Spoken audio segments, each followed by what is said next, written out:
Imagine you are like 1 minute away from a World Cup penalty shootout. The clock is sitting right at 119 minutes. Oh, the tension in those moments is just suffocating. Completely. The tension inside the stadium in Dallas is thick enough to cut with a knife.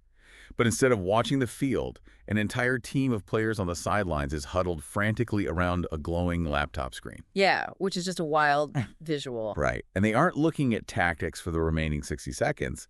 They're watching frame-by-frame video footage of a 34-year-old opposing goalkeeper, studying like the microscopic shifts in his hips to predict exactly which way he's going to dive. It is the ultimate collision of modern data analytics and just raw human psychological pressure. I mean, you're watching a team try to hack the nervous system of an opponent in real time on the biggest stage imaginable. And that scene, that is exactly why we are dissecting this historic 2026 World Cup round of 32 clash between Australia and Egypt today. Welcome to the deep dive, everyone. Glad to be here. We have a lot to get through. We really do. Our mission for today's deep dive is to pull back the curtain on this match. We are unpacking a masterclass in high-stakes strategy, the crushing psychological weight of a 92-year drought, and a controversial 119th-minute leadership gamble that will be debated in sports bars for decades. And to get to the bottom of how all this unfolded, we are pulling from a massive stack of sources today. Oh yeah, we brought the receipts. We really did. We have tactical scout reports courtesy of Football 360 and ZEE5, deep statistical analysis from Squawka, player ratings from The Guardian, and on-the-ground reporting from Fox Sports, The New Arab, and Sport News Africa. So let's just get right into it.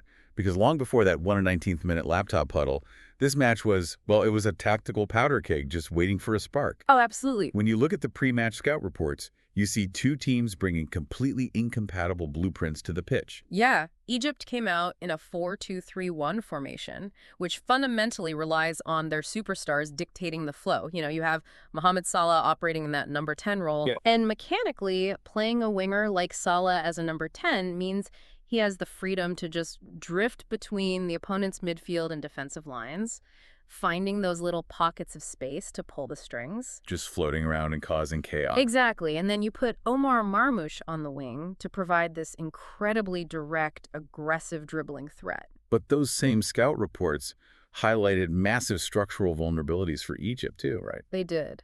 Because as brilliant as Salah is offensively when he drifts into those pockets, he doesn't offer much in terms of defensive pressing when the other team has the ball. Yeah, he isn't exactly going to chase down center backs to force a turnover. No, not at all. But more importantly, Egypt was forced to start two right-footed center backs, Rami Rabia and Yasser Ibrahim. And for anyone who, doesn't spend their weekends analyzing defensive shapes, the reason having two right-footed center backs is such a glaring weakness is all about body orientation. It's about passing angles. Which is huge at this level. It really is. When a right-footed player is deployed at left center back and they receive the ball under pressure, their natural instinct is to control it with their dominant foot. Right, they want it on their strong side. Exactly. But doing that forces them to turn their body inward. It essentially closes them off to the entire left side of the pitch. So they either have to attempt an awkward pass with their weaker left foot, or they have to pivot backward, which completely kills any offensive momentum.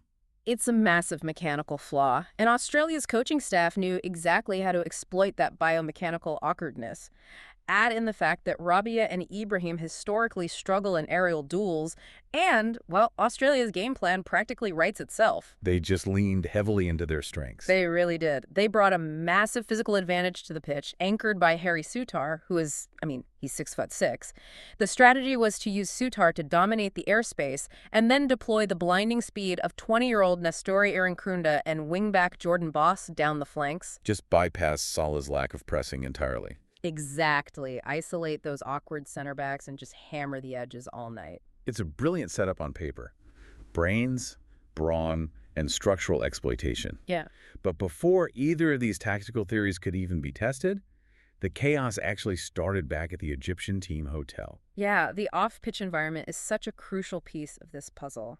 It dictates the cortisol levels and the psychological baseline these players are operating from before they even step onto the grass. So we're pulling this detail straight from the on-the-ground reporting, and we're looking at it purely objectively.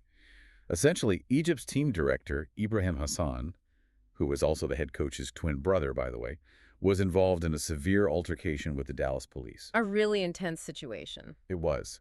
According to the reports, a security officer aggressively stopped an Egyptian player from taking a photograph with a child in the hotel lobby. And the escalation happened incredibly fast. It devolved into a literal chest-shoving match between the team director and the police officer. Just unreal. It actually reached a point where the officer was allegedly reaching for his handcuffs, and the Egyptian player Trezeguet had to physically intervene to separate them and de-escalate the situation. Just imagine the adrenaline dump your body goes through, witnessing your team director nearly getting arrested in the lobby of your hotel.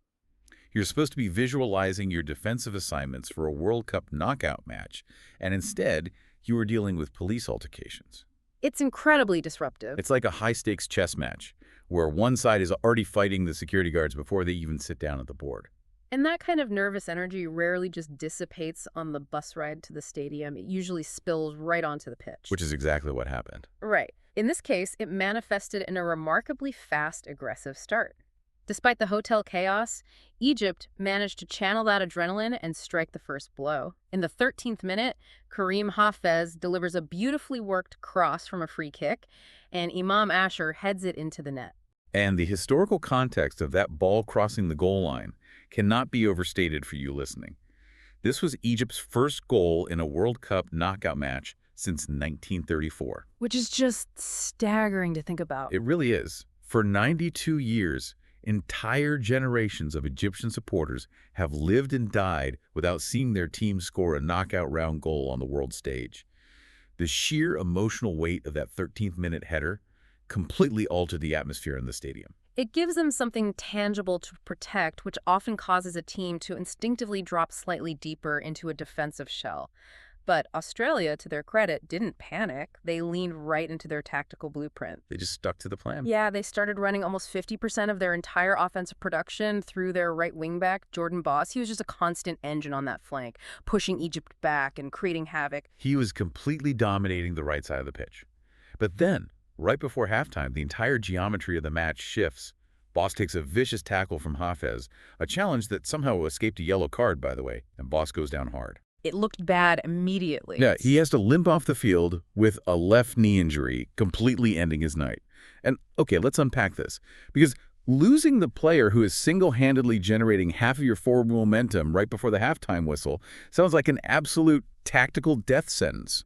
How could that possibly be a good thing for Australia? You just lost your primary weapon. Right. On the surface, it looks catastrophic. But this is where the Squawka statistical analysis provides a completely counterintuitive insight. According to the data, losing Jordan Boss was actually a massive tactical blessing for Australia. Because it forced them to abandon a predictable pattern. Precisely. When Boss was on the pitch, Australia was terrifying, sure, but they were a known quantity. Egypt knew the strike was coming from the right. In defensive mechanics, when an attack is that heavily weighted to one side, the defending team will tilt their structure. They just lean heavily to that side of the field. Exactly. They shift their midfielders over, they narrow the space on that specific flank, and they essentially dare you to beat them on the opposite side. So when Boss goes off injured, Australia is forced to rebalance their attack just to survive. Yes. They started utilizing the central channels a lot more, pushing the ball down the left flank, varying their passing lanes, and this sudden unpredictability completely short-circuited Egypt's defensive tilt. They couldn't just cheat to the right side anymore. Exactly. And the Squawka data highlights the result of this adjustment perfectly. Australia's newly balanced attack kept Egypt pinned so far back that Egypt only managed a single shot in the first 35 minutes of the second half. Wow. So the injury essentially fixed their predictability problem. And with Australia now controlling the tempo and spreading the field, the environment was perfectly primed for their giant defenders to impose their will on the game. And that brings the spotlight directly onto Harry Souttar. Yes, the 6'6" giant. Right. His primary assignment was to neutralize Mohamed Salah. And in terms of defensive mechanics, matching a massive center back against a low center of gravity, incredibly agile forward like Salah is usually a mismatch favoring the attacker. Because the taller defender struggles to pivot quickly. Exactly. But Souttar put on an absolute clinic. He didn't dive into tackles. He used his massive wingspan and spatial awareness to cut off passing lanes before Salah could even receive the ball in dangerous areas. And the numbers back that up perfectly, right? Oh, absolutely. He restricted Salah to just 2 efforts for the entire match. Squawka measured Salah's expected goals, or XG, at a microscopic 0.14. And just to put that 0.14 into perspective for you, expected goals are measured on a scale from 0 to 1. An XG of 0.14 means that based on thousands of historical data points, the specific shot Salah took would only result in a goal 14% of the time. Which is nothing for a player of his caliber. Exactly. Essentially, Sutar forced him into taking low-percentage, heavily contested scraps. I mean, Salah only managed one successful dribble all night. Sutar was everywhere. He led his team in clearances, interceptions, and accurate passes. He shut down the opponent's best player while basically acting as the launch pad for his own team's offense. And it was exactly that immense physical presence that led directly to Australia's equalizer in the 55th minute. Aidan O'Neill whips in a free kick. You have these towering Australian defenders crashing the penalty area. Pure chaos in the box. Pure chaos. And the sheer panic of having a 6'6" player like Sutar breathing down your neck while you're trying to track a moving ball in the air, it forces a catastrophic error. Egypt's right back, Mohamed Hani, tries to deal with it, but he ends up heading the ball directly into his own net. It is a devastating moment for Hani, and if you look at his recent trajectory, this was actually his second own goal of the tournament. Wait, really? His second? Yeah, following one against Belgium in the group stages. The psychological toll of scoring an own goal in a knockout match is immense, let alone doing it twice in the span of a few weeks. It just really highlights how intense physical pressure forces these mental mistakes. It's such a tragic break for him. And after that equalizer, the match just grinds into a tense stalemate. Egypt's Marmish misses a golden opportunity. Australian goalkeeper Patrick Beach pulls off a spectacular stoppage time save to prevent a late Egyptian winner. He kept them alive. He really did.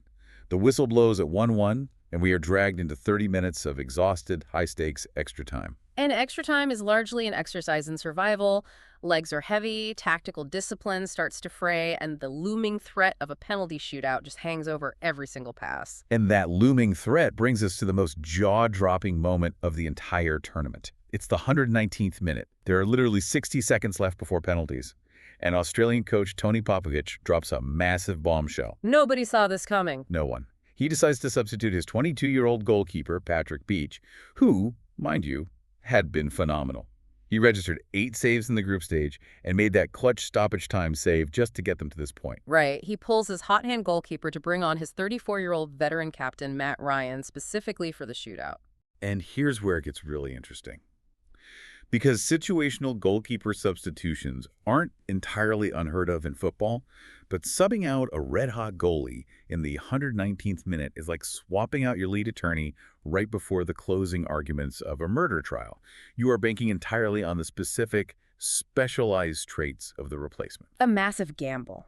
But Popovich's logic is deeply rooted in recent history. He was essentially chasing the ghost of 2022. The Qatar qualifiers. Exactly. During the qualifiers for the Qatar World Cup, Australia famously made the exact opposite move.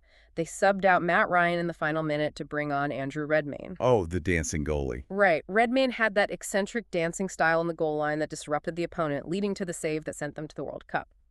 So Popovich is attempting a reverse Redmayne here. He wants to bring the veteran in to establish a towering, intimidating aura. Which makes sense in theory. Mechanically speaking, yes. Because facing penalties is a completely different skill set than saving shots in open play. Open play requires agility, reflexes, positioning. Penalty saves require an ability to read the minute details of a kicker's approach, the angle of their plant foot, the rotation of their hips. All those tiny tells. Exactly. Popovich believed Ryan's decade of high-level experience gave him the edge in processing those micro-expressions. But Popovich wasn't the only one relying on data. Which brings us back to that incredible detail from the Fox Sports reporting we talked about at the start. Egypt saw this coming. They absolutely did. While Popovich was preparing the substitution, the Egyptian players were huddled around that laptop on the sidelines. They were pulling up specific archival footage of Matt Ryan facing a penalty from Kylian Mbappe. That is just next-level preparation. It is. They were analyzing Ryan's exact tendencies, how he shifts his weight before the kick, his habit of committing to a dive a fraction of a second early. They were literally downloading the cheat code for the final boss while the clock was still ticking. It's an unbelievable evolution in sports preparation. You have the ultimate gamble being made by Popovich, but the homework is actively being done by Egypt in the technical area. And when it came time for execution, that homework paid devastating dividends. Popovich's gamble failed on every conceivable level. It really did. Matt Ryan did not save a single Egyptian penalty. And you could see the sideline analysis in action when Mohamed Salah stepped up to the spot. Knowing that Ryan has a tendency to dive early to try and cover the posts, Salah deliberately took the pace off his shot. Just completely composed. Yeah, he just calmly rolled the ball straight down the middle of the goal as Ryan committed to his dive. It was a clinical exploitation of a studied habit. But the heartbreak for Australia goes beyond just the goalkeeper gamble. It was the heroes of the preceding 120 minutes who ultimately fell short. Harry Sadar and Lucas Harrington, the giant defenders who played a flawless match to keep Australia alive, both stepped up to take penalties. Which is always so tough to watch. It is. Supiar blasted his shot wildly over the crossbar, and Harrington smashed his attempt against the woodwork. If we connect this to the bigger picture, it exposes the cruelest irony of football. The very players who acted as the structural foundation of a team's survival for 2 hours became the exact architects of their exit. Right. It reinforces the reality that a penalty shootout is not a test of footballing skill. It's an isolated psychological sport. The biomechanics of striking a ball from 12 yards do not change, but the crushing weight of the moment physically alters how a player's nervous system operates. You can execute perfect spatial awareness and defensive tackles for 120 minutes, but that long, lonely walk from the halfway line to the penalty spot just floods the system with doubt. And while Australia collapsed under that weight, Hassam Abdelmagoud stepped up for Egypt. He confidently slotted the winning penalty, making it 4-2 and securing Egypt's place in the last 16. They will be heading to Atlanta to face either Argentina or Cape Verde. Ending a 92-year drought. I mean, the sheer relief and euphoria for a footballing nation with that kind of passionate history is hard to even wrap your head around. It validates their tactical resilience and proves they can survive a match that descends into total chaos. It is a monumental victory that cements legacies. It justifies every drop of sweat left on that pitch. What an absolute roller coaster we have just dissected for you today. We started with tactical scouting reports exposing the biomechanical flaws of right-footed center backs. We navigated the adrenaline spikes of a chest-shoving brawl in a hotel lobby, watched a devastating injury miraculously cure a team's predictability problem. That Squawka stat is still crazy to me. Right. And then we saw a 6'6" defensive giant completely erase one of the best attackers in the world, only to falter when the spotlight shone brightest. And capping it all off, a 119th-minute goalkeeper gamble met by real-time sideline laptop analysis. It is a match that offers a masterclass in adaptation. But as we wrap up, I want to leave you with a final thought to chew on regarding that 119th-minute goalkeeper substitution. Let's hear it. Today, the football world is judging Tony Popovich's gamble as a massive failure because the result was poor. Matt Ryan didn't make the saves. But consider this. If Matt Ryan had guessed correctly and saved 2 of those penalties, Popovich would be on the front page of every sports section in the world right now. He'd be hailed as a tactical visionary. A completely undeniable genius. Yep. Exactly. And it forces you to reflect on your own life, your career, and the critical choices you make. How often is your good decision-making judged purely by the outcome, rather than the logic and the process that went into the decision itself? That is such a good point. Popovich's logic was built on historical precedent and the mechanical differences in how veterans read penalty kicks. The process was sound. The outcome was a failure. So, does a bad outcome retroactively make it a bad decision? That is a phenomenal question to leave on. It's the ultimate results-oriented trap. If you swap your lead attorney and you win the trial, you are brilliant. If you lose, you are reckless. But the logic behind the choice remains exactly the same. Well, thank you so much for joining us for this deep dive. We love unpacking the mechanisms and the psychology behind these incredible stories with you. Keep looking beyond the surface. Keep asking why things happen the way they do, and keep questioning the information around you. We'll catch you on the next one.